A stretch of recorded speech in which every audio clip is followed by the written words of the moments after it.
Assalamualaikum warahmatullahi wabarakatuh. Bismillahirrahmanirrahim. Alhamdulillah, alhamdulillahi rabbil alamin wa bihi nasta'inu ala umuri dunya waddin. Wassalatu wassalamu ala sayyidina Muhammadin al-amin wa ala alihi wa sahbihi ila yaumiddin. Amma ba'du. Wa nusallimu rahimahullah wa nafa'na bihi wa bi'ulumihi fid dharain. Amin. Summa marilah dalam kesempatan hari ini di hari Jumat yang penuh berkah ini, Sayyidul Ayyam wa Idul Muslimin, penghulu hari dan hari raya orang mukmin, kita sama-sama berkumpul di Masjid Al-Mubarakah dalam rangka kita ngaji ilmu agama, dan mudah-mudahan berkat kita mengaji ini Allah Subhanahu wa taala selalu meridhai apa yang kita laksanakan. Salawat dan salam kepada kita Nabi Muhammad sallallahu alaihi wasallam dan para sahabat kerabat beliau hingga yaumil qiyamah. Jemaah majelis taklim rahimakumullah. Pelajaran kita selanjutnya yaitu adapun dalil qiyas itu, maka yaitu disebutkan pula oleh Imam Ghazali rahimahullah taala dengan katanya, wa ammal qiyasu bahwa anna al-hajata tamassu ila al-istiqbali wa bina'il masjidi fi jami' aqtaril ardi wa la yumkinu muqabalatul 'aini illa bi ulumin handasiyatin lam yarid asy-syar'u bin nadhari fiha bal rubbama yujzaru 'anil ta'ammuqi fi 'ilmiha fa kaifa yanbani amru syar'i 'alaiha fa yahsuru wujudul 'alimi fiha wajibul iktifa'u bil jihadi lil darurati. Jadi masalah lagi kita tentang menghadap kiblat, dan kita sembahyang itu menuju kiblat, mengarah kiblat. Kita menuju, yang kita ada tahu itu menuju jihad kiblat.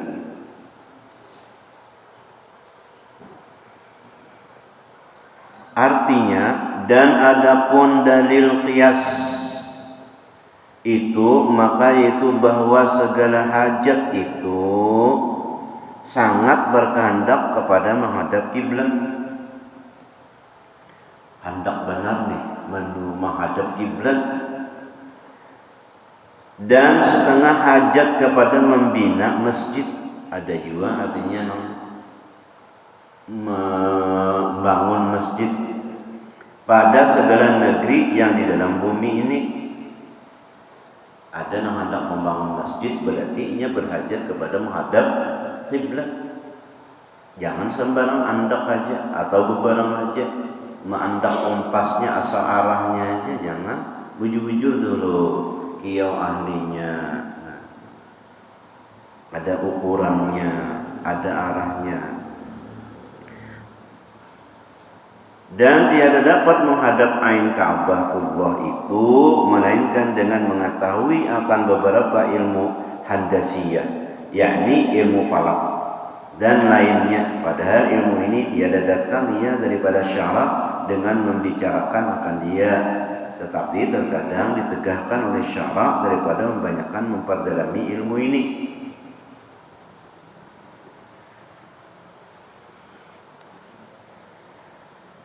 Jadi kita maulah masjid tu di kiau orangnya dulu biar aja kompas, tapi bisa kompas kita kada bisa. Mungkin ada di bawahnya ni ada pako kah, ada besi kah, maka berubah berpengaruhnya.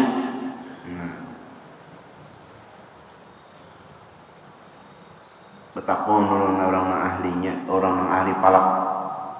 Orang ahli palak ni jadi ngalih dicari, karena orang ahli palak ini ditegak untuk memperdalam, memperbanyak, memperdalami ilmunya.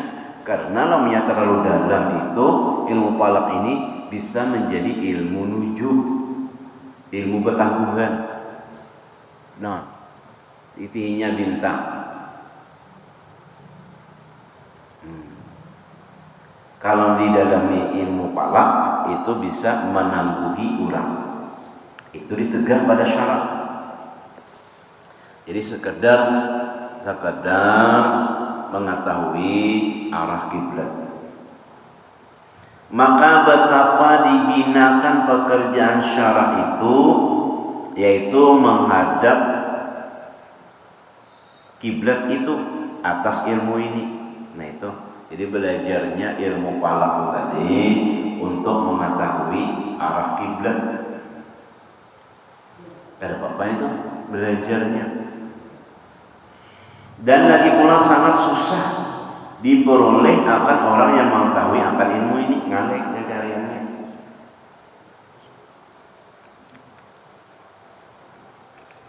Karena ilmu falak ini ilmu itu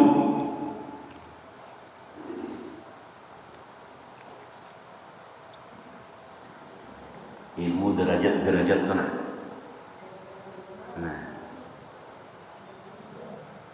kalau yang ini ada sudah alat yang canggih itu yang mengetahui arah kiblat, ngarannya diodolit. Di kantor kita ada, alhamdulillah, ada diisi alat yang mengetahui arah kiblat itu. Diodolit ngarannya, harganya 30 juta. Alatnya itu tadi 33 juta. Itu alat untuk mengkalibrasi arah kiblat. Maka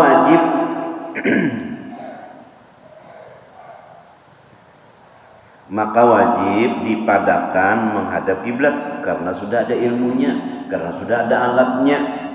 Dikiau orang ahli itu tadi minta ukurakan di mana andakannya, karena ada aja orangnya, ada aja alatnya, ada aja orang ahli untuk mengukurnya. Nah wajibnya dengan menghadap kepada pihak Ka'bah juga karena darurat yang demikian itu.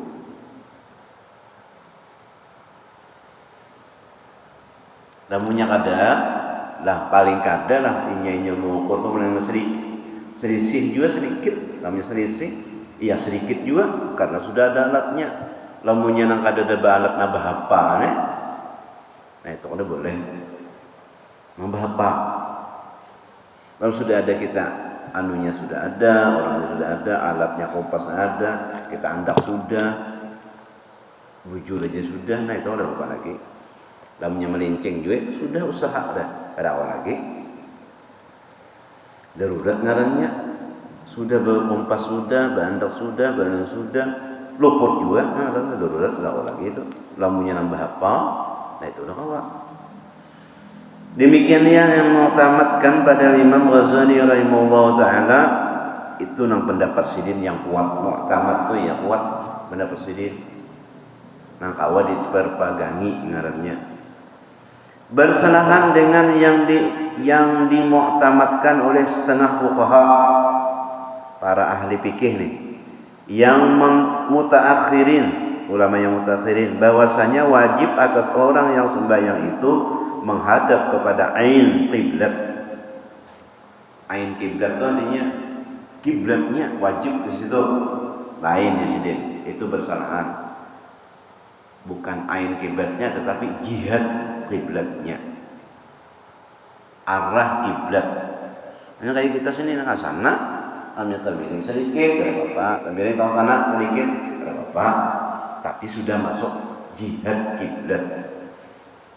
Lamunya sembahyang apa kesana, nah itu orangnya, nah itu luput atau tak muncul itu, nah itu luput kejauhan, hanya sedikit aja, itu jihad kiblat orangnya. Kada tahu, nah lamunya masih aja lagi misalnya sembahyangnya itu masih aja lagi hadap ke sana sedikit, boleh ya? Jadi sedikit sana, masih aja sedikit. Atau yang orang datang ini jadi sedikit aja nih, tapi itu sudah kesana. Nah, entah. Nah, itu kaliwatan dalamnya jauh benar. Orang-orang kita kata apa sana? Jauh benar. Ada jihad itu dan kiranya. luput dan lalu ada jilid-jilid lagi.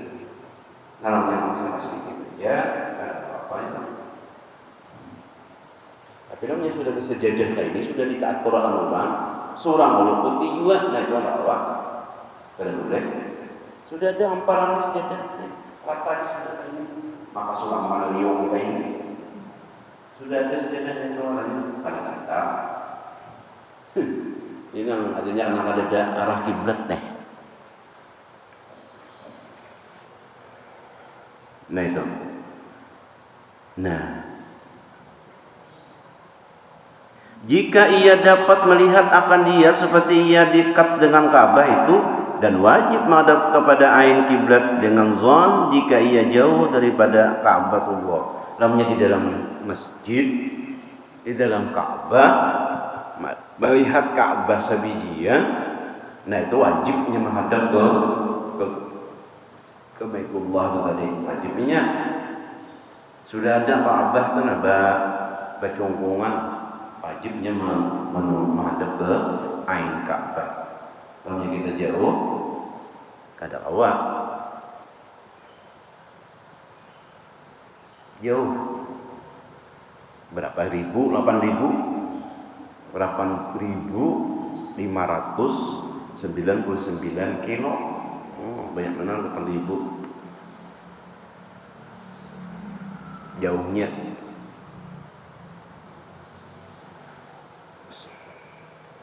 Soal, jika ditanya orang akan dikau, apa hukum mihrab? Kebanyakan masjid yang di tanah Jawa, tanah kita nih, mihrab nih mihrab namanya. Nah, di lain-lain ada mihrab, ini jangan. Nah, mihrab namanya. Ada kalau masjid-masjid nggak pasti ada kayak ini. Nah, ada memajunya, mihrabnya. Kalau itu bang, lain mihrab pelataran katanya. Nih. Maka jawab olehmu bahwasanya hukum mihrab kebanyakan masjid di tanah Jawa itu sahih. Atas yang dimutamatkan ini bujur katanya. Betul. Nah, ada sini mihrabnya. Sahih itu juga. Atas yang diutamatkan oleh Imam Ghazali rahimahullah taala itu, maka harus orang yang awam taklid akan dia. Jadi orang yang awam maka harusnya mengikuti mihrab ini tadi. Ada soal,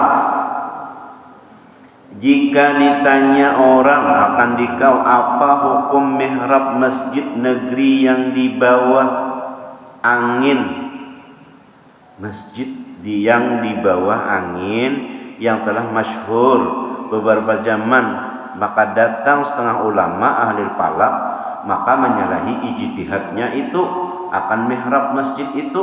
Adakah wajib taklid kepadanya atau wajib taklid kepada mihrab yang dahulu itu? Misalnya masjid ini luput daripada Ka'bah, ada mihrab kayak ini, lalu ada orang ahli falak, ahli ukur, oh masjid ini luput dari masjid, daripada Ka'bah, daripada jihad Ka'bahnya luput, sirah sedikit. Nah, jadi taklid kemana kita? Menyalahi ijtihadnya itu akan mihrab masjid itu, adakah wajib taklid kepadanya atau wajib taklid kepada mihrab yang dulu itu? Apakah kita umpat mihrab ini yang ada Ka'bah atau kita umpat nama ukur? Orang nama harat ilmu falak. Nah, maka jadi wajib olehmu bahwasanya tilik. Jadi melihat nih akan hatimu. Lihat ya hati. Mana yang berat kepada salah satu daripada keduanya itu. Nah, mana kita umpat berat hati nih? Umpat mihrab sini kah? Umpat ahli falak kah? Nah, bahwasanya memadahkan masjid ini misalnya luput. Umpat mana? Ditilik hati. Lamunnya umpat mihrab, umpati. Lamunnya umpati orang ahli falak, nah umpati. Jangan imbah nuang. ampah bujur masjid imbah dua miring. Tilikin hatimu mana yang berat kepada salah satu daripada keduanya itu, maka yaitu tempatmu taklid. Di situ engkau berumpat. Di mana? Apakah kuat pada masjid atau kuat kepada orang yang menuntut ilmu palak arahan arah kiblat mana nak bujur.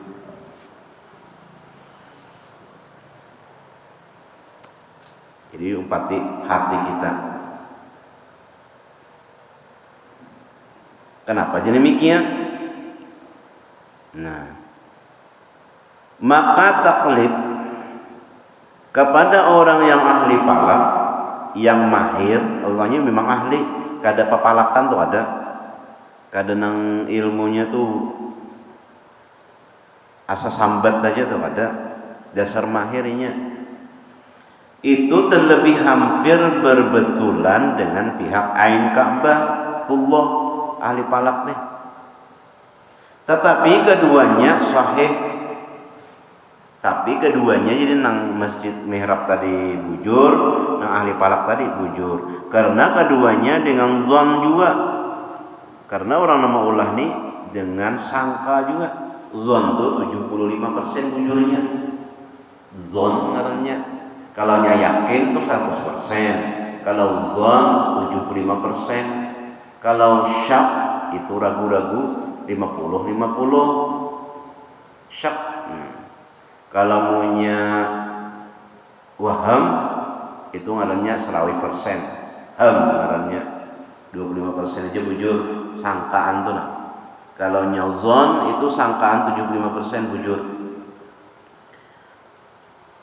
75% juga bukan dengan yakin. Nah, kalau yakin itu 100%. Bahwasanya 100% ini bujur menghadap Ka'bah. Jadi disidin karena kedua-duanya itu bujur, menyangka bahwa di sana Ka'bah, menyangka inya 70% itu bujur. Nang saikong tadi pang nang ahli palak tadi inya itu menyangka juga. Kada yakin benar. Kenapa? Kada yakin karena kada melihat orang Ka'bahnya. Ya Allah, maka ini nah kita bujur itu hanya kayak ini nah pas sudah. Kada kau yakin kita. Kenapa? Kada melihat Ka'bahnya mananya. Nah, yakin itu melihat sudah Ka'bahnya di sana. Nah, itu yakin, hadap.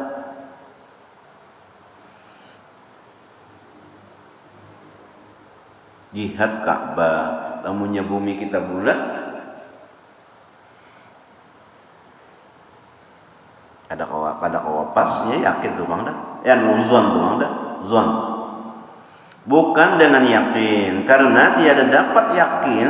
Tidak akan dapat yakin itu jadi membantuli Ain Ka'bah itu, melainkan orang yang dekat Ka'batullah yang didapat melihat akan dia. Nah itu melihat inya akan Ka'bah. Nah itu nang bujur, nang sudah yakinnya bahwasanya inya itu masuk menghadap kiblat. Habis dah masalah pembicaraan tentang kiblat. Wallahu a'lam bishawab. Kemudian kita masuk al-faslul khamisu fi ma'rifati awqatis shalah. Nah, pasal yang kelima pada menyatakan mengenal segala waktu sembahyang. Ini kita harus tahu juga, mengetahuinya tuh nah, maksud waktu. Jadi kita kadang mendengar orang azan di masjid, orang kadang mendengar azan di langgar. Ada gini kita suatu saat kayak apa mengetahuinya? Nah, mengetahuinya itu wajib mengetahuinya. Tahu kita di waktu sembahyang subuh, zuhur, asar, maghrib, isya. Wajib mengetahuinya. Pokoknya tahu dulu, belajar sudah. Cuma ingat keadaannya aja lagi. Ada sudah belajar aja semalam tuh. Cuma ada ingat lagi. Untung belajar, jadi ada juga rawayan, ada juga tuh ranjahan. Al-faslul khamisu, pasal yang kelima pada menyatakan mengenal segala waktu sembahyang. mengetahuinya, mengenalnya itu wajib mengenal. Belajarnya ini wajib juga berarti. Lamunnya kada belajar di waktu hukumnya berdosa. Mengenal segala waktu sembahyang itu wajib atas orang yang mukim. Wajib. Apabila kada tahu di waktu berdosa, kada belajar. Dan orang yang musafir, ia juga musafir. Ini kada tahu di waktu. Nah, di mana kada tahu di waktu tuh nah? Kada tahu maghrib, kada tahu isya, kada tahu malam, kada tahu siang, di mana tuh nah? Hah? Di Dutamo nih ya di mall. Nah, kada tahu orang hujan, kada tahu. Orang malam kada tahu juga. Orang siang kada tahu. Orang azan kada tahu juga.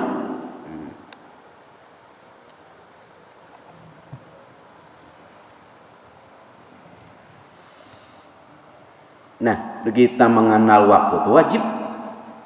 Tihe, kenapa kita bejam? Kenapa berarti? Apa nih waktu? Apa nih zuhur? Dihati-hatikan. Lamunya kita kada mengitihi waktu, dosa kita. Kenapa? Waktu sembahyang kelewatan, waktu sembahyang keluputan, waktu sembahyang misalnya kada sempat lagi gara-gara kada tahu di waktu. Nah, berdosa tuh kita. Nah, bukan tadi.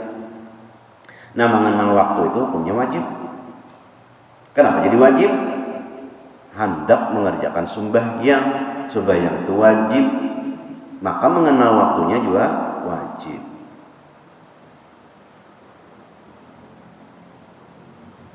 Tetapi orang yang mukim telah ada orang yang memadai mengetahui akan dia seperti mendengar akan orang yang bang atau azan di masjid, di dalam masjid. Kalau bahari kita di kampung tuh ada bemik juhur nih, nang apa nang berbunyi daun, tak tak tak tak tak tak tak tak, nah juhur tuh, pada azan kita masih ingat Pak, juhur tuh ada azan, asar berbunyi pulang, tak tak tak tak, dah itu aja. Ada azan. Nah azan tuh ada maghrib, isya, lawan subuh. Masjid tuh, dalamnya langgar bang. Ada langgar tuh kantongan, kelontongan orang. Tok tok tok. Gitu. Nah ya ini, alhamdulillah, mik nyaring bener. Sampai orang diiga kemauan. Apa nyaring?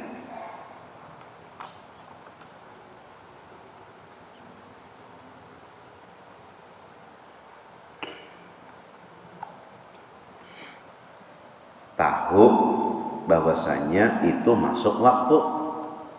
Lainnya di mall bang, nah kada tahu di waktu.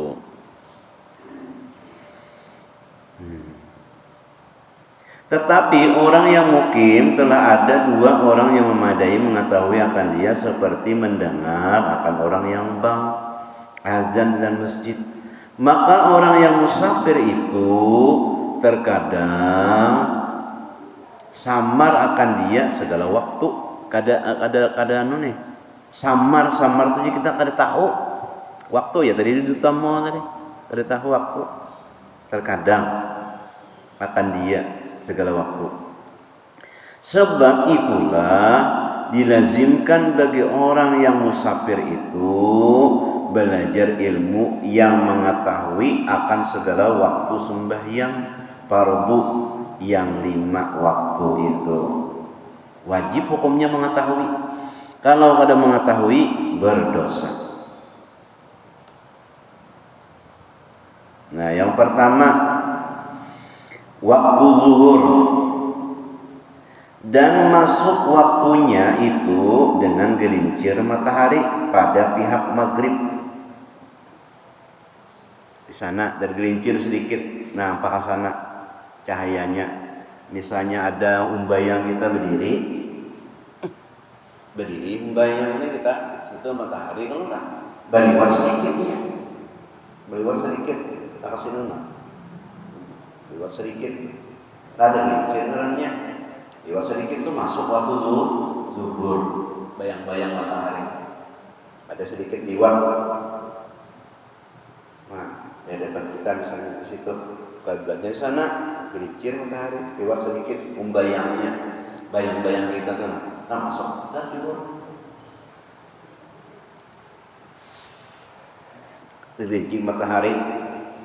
Dan diketahui gelincir matahari itu dengan bayang-bayang sesuatu, karena bagi tiap-tiap sesuatu pada pagi-pagi itu bayang-bayang yang lanjut, artinya panjang, liwat. Nah kalau menjawab parak begitu berpendek, ya, mataharinya mulai situ, nah, bayang-bayang sana. Nah terus, nah, liwat sedikit matahari. Asalnya di sana, bayang-bayang tadi berpindah, berliwat sedikit. Nah itu ngarannya udah masuk zuhur. Ya kan matahari di sana, bayang di situ kalau berarti. Nah naiknya, nah liwat sedikit. Ada yang dihubung di atas berjes, berliwat sedikit. Masuk waktu zuhur.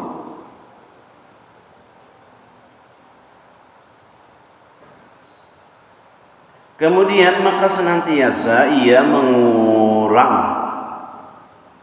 mengurunglah hingga tengah hari.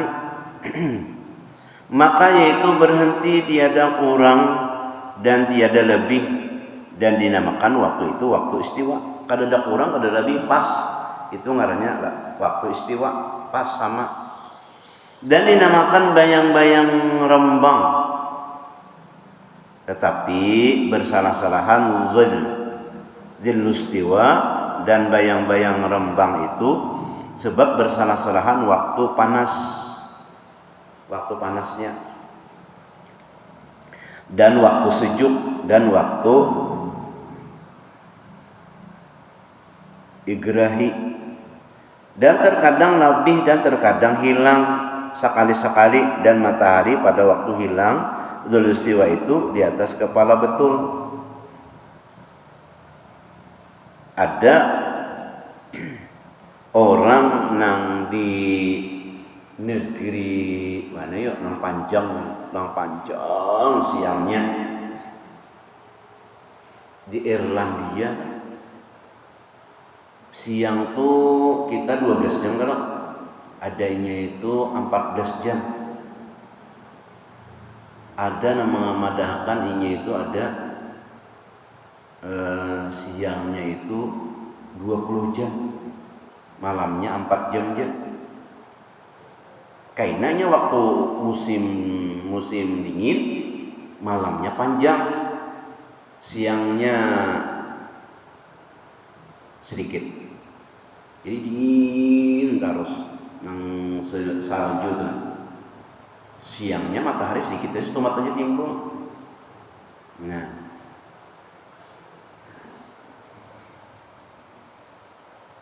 dan di negeri Makkah hilang Dzul istiwa itu di dalam setahun 2 kali, yaitu pada waktu sejuk sekali dan waktu panas sekali. Yakni Ka'bah itu tiada kelihatan bayang-bayang di dalam waktu sejuk sekali dan waktu panas sekali. Dan di negeri Madinah hilang Dzul istiwa itu di dalam setahun sekali jua, yaitu waktu panas. Jadi matahari itu bisa berubah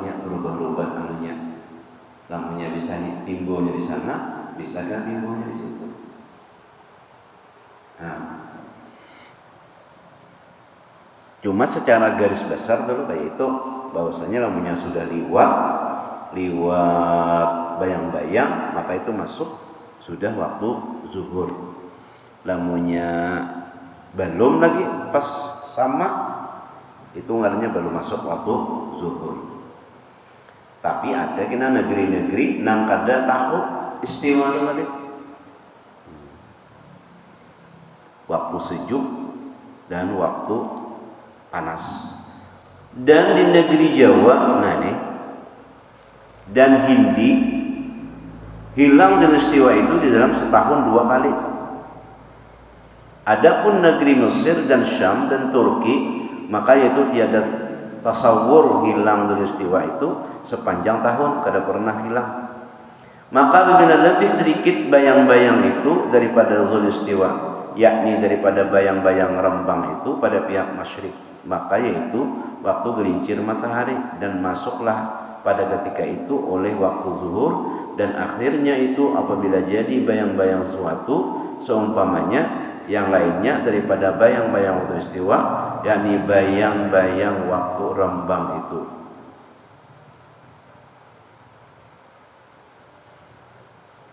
Nah, itu artinya mengetahui waktu zuhur.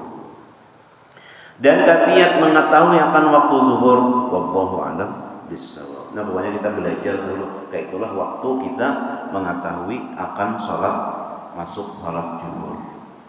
Mudah-mudahan Allah Subhanahu wa taala mengampuni seluruh dosa-dosa kita, dosa ibu bapa kita, keluarga kita, dan tenaga kita di sini diampuni Allah Subhanahu wa taala, dan mudah-mudahan kita dimasukkan Allah Subhanahu wa taala ke surga dengan hisab. Amin ya rabbal alamin.